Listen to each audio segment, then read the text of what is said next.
So ayun mga kagabay, samahan nyo ako. Ang ating pupuntahan ngayon ay patungong Bacacay, Albay.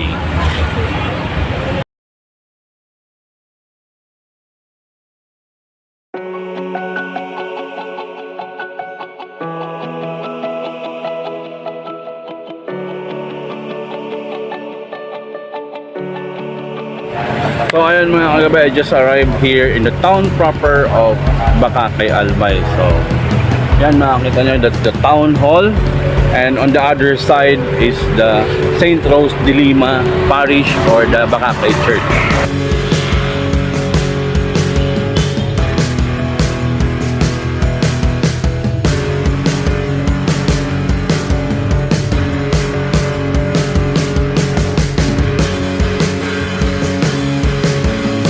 Bacacay, Albay is one of the hidden gems in the province of Albay.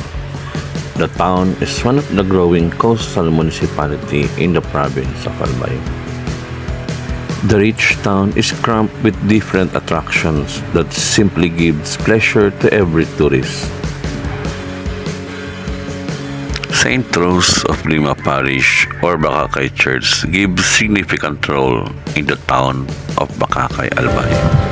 So ayun mga kagabay, so I'm here now at St. Rose de Lima Parish or well-known Bacacay Church. This is considered one of the oldest structure in the municipality of Bacacay, Albay.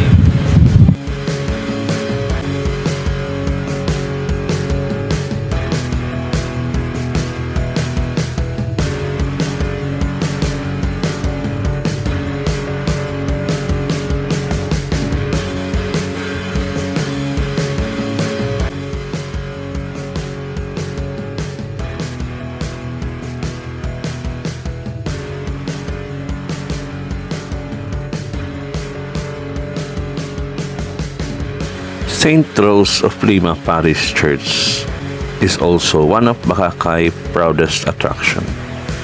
Every year, many pilgrims visit and witness the rich history of the town. St. Rose de Lima Parish was built during 1660, although the present structure was built during 1800. But the ruined structure or the original church still visible at the side of the present structure. Porta Fedi. This is the ruined structure was built during 1660 or the original church of St. Rose of Lima Parish. Porta Fedi or Door of Faith. This ruined church was restored during the celebrations of Hundredfold on the year 2017, where the Church of Bacacay recorded 100 priests living in the town. At the side of Porta Fedi of Bacacay is the image of Nuestra Señora de Desamparados. This is one of the miraculous events happened in the hilly part of Barangay Bonga, Bacacay, Albay. The apparitions of Blessed Virgin Mary happened way back 1901. And it's witnessed by the Aita community on that area. Thank you for watching the first part of my Bacacay virtual tour. This is your virtual tour guide, Froilan Oragon or Bicol Tour Guide.